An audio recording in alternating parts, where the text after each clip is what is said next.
আসসালামু আলাইকুম এভরিওয়ান, কেমন আছো তোমরা সবাই? আশা করি সবাই ভালো আছো। তো আজকে তোমাদের মধ্যে হাজির হলাম তুমি আছো হৃদয়ে গল্পের পার্ট 7 নিয়ে। তো চলো দেরি না করে গল্পটি শুরু করা যাক।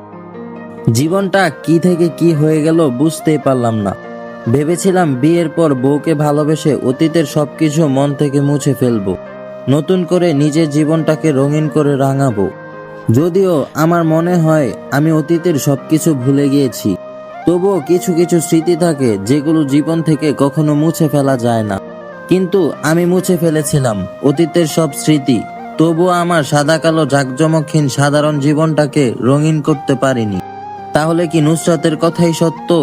আমি কখনো নিজেকে কারো সাথে মানিয়ে নিতে পারবো না? কি নেই আমার?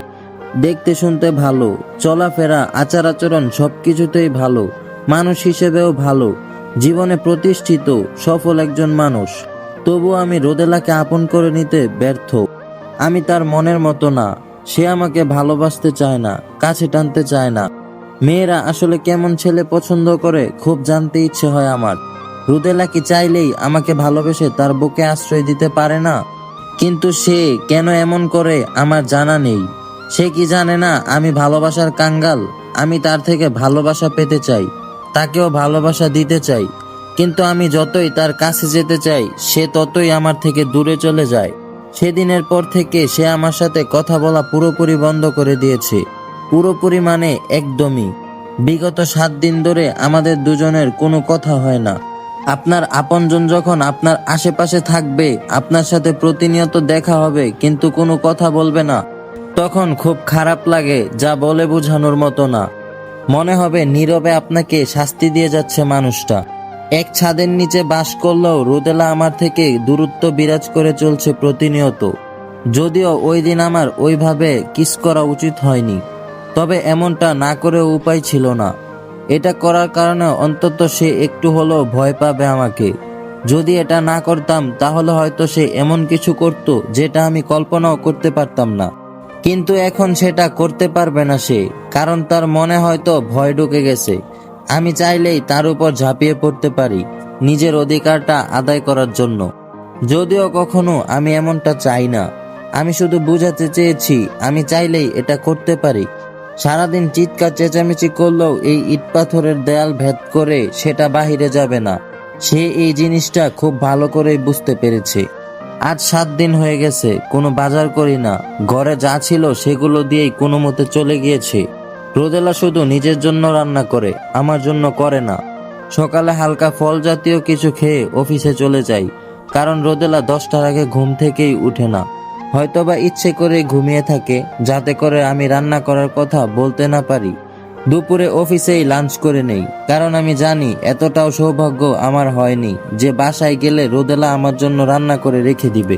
তাই বাধ্য হয়ে বাহিরে খেতে হয় আমাকে, আর রাতে বাসায় এসে নিজেই রান্না করে খাই। এভাবেই চলছিল আমাদের সংসার জীবন, যে জীবনে কোনো সুখ নেই, কোনো শান্তি নেই, আছে শুধু জেদ আর দ্বন্দ্ব।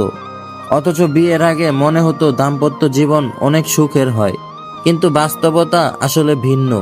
গল্প, উপন্যাস কিংবা নাটক, সিনেমায় দাম্পত্য জীবন সুখের দেখা গেলেও বাস্তবে এত সুখের হয় না। বাস্তবে বিবাহিত জীবন মানে যাবজ্জীবন কারাদণ্ড, যেখান থেকে মুক্তি পাওয়ার কোনো সুযোগ নেই। 7 দিন পর আমি আমার বউয়ের মুখ থেকে কোনো কথা শুনলাম।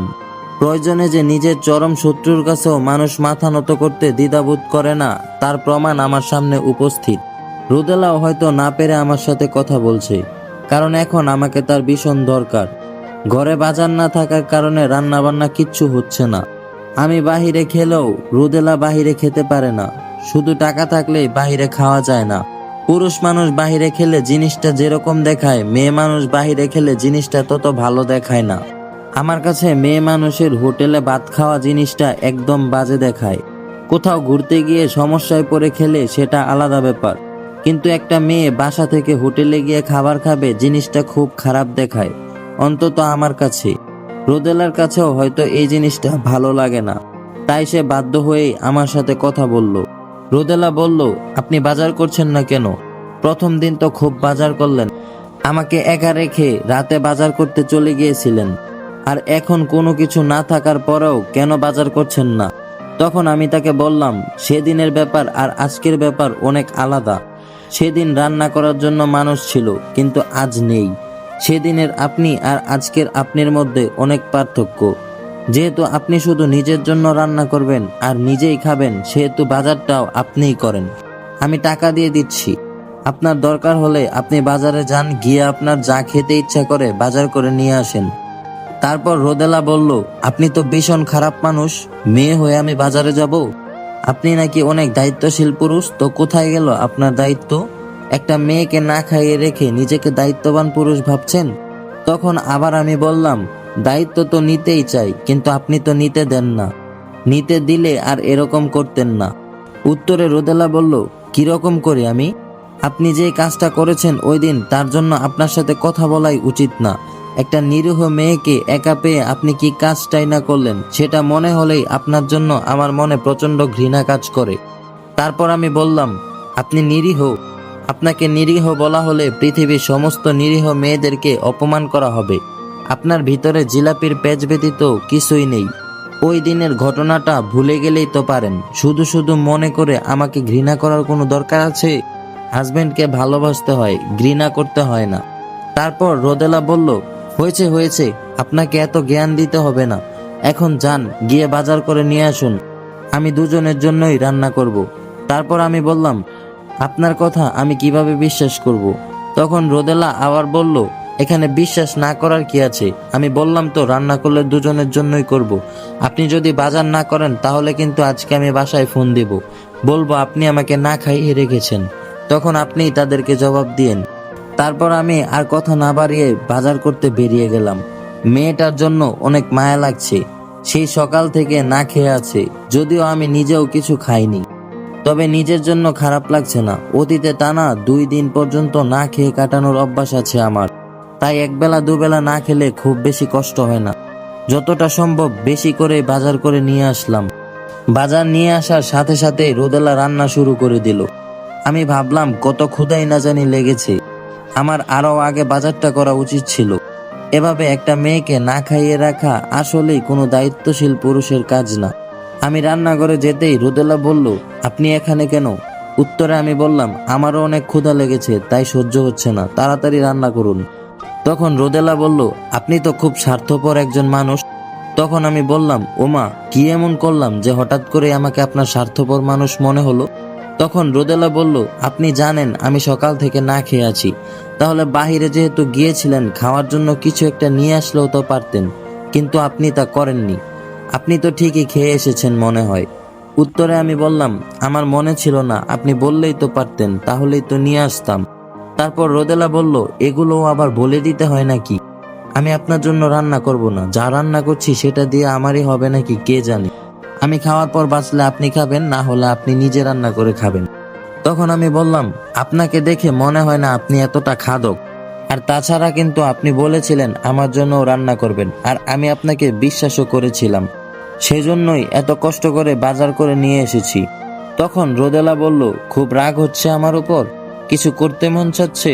সেদিনও আমার অনেক রাগ হয়েছিল আপনার উপর, ইচ্ছে করেছিল আপনাকে খুন করে ফেলি। যে জিনিসটার জন্য মানুষ এত কিছু করে, কতটা কাছের হতে হয়, কতটা ভালোবাসতে হয় দুজন দুজনকে, তাহলেই কেবল লিপ কিস করা যায়। এই জিনিসটাই কি আপনি বুঝেন? বুঝেন না। আপনার মতো পুরুষেরা ভালোবাসা বলতে কিছুই বুঝে না, বুঝে শুধু ভোগ করতে। আমার আর আপনার মধ্যে এসবের কিছুই ছিল না, তবুও আপনি এই কাজটা করেছেন। খুব জঘন্য, খুব খারাপ মানুষ আপনি।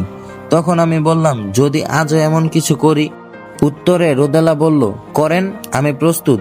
কিস করবেন তো করতে পারেন, সমস্যা নাই, আমি না করব না। যে জিনিসটা এত যত্ন করে রেখেছিলাম নিজের ভালোবাসার মানুষের জন্য, ভেবেছিলাম পৃথিবীর অন্য কোনো পুরুষ সেখানে কোনোদিনও অধিকার প্রতিষ্ঠা করতে পারবে না, কিন্তু আপনি সেটাকে অপবিত্র করে দিয়েছেন। অবৈধভাবে নিজের অধিকার প্রতিষ্ঠা করেছেন। এখন আর আগের মতো যত্ন করার কোনো মানেই হয় না।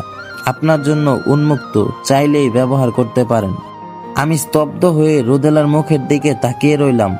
দিন যত যাচ্ছে এই মেয়েটাকে তত ডেঞ্জারাস মনে হচ্ছে আমার কাছে, অথচ এই মেয়েটা আবার নিজেকে নিরীহ দাবি করে। তো গাইস, আজকের পার্ট 7 এখানেই শেষ করতেছি। যদি গল্পটা ভালো লাগে তাহলে অবশ্যই একটি লাইক করবে আর কমেন্টে তোমাদের মতামত জানাবে। আর যদি আমার চ্যানেলে নতুন দর্শক হয়ে থাকো তাহলে অবশ্যই চ্যানেলটিকে সাবস্ক্রাইব করে পাশে থাকা বেল আইকনটি বাজিয়ে দেবে যেন সকল ভিডিও আপলোড করার সাথে সাথে সর্বপ্রথমে তোমার কাছে পৌঁছে যায়। ধন্যবাদ সবাইকে।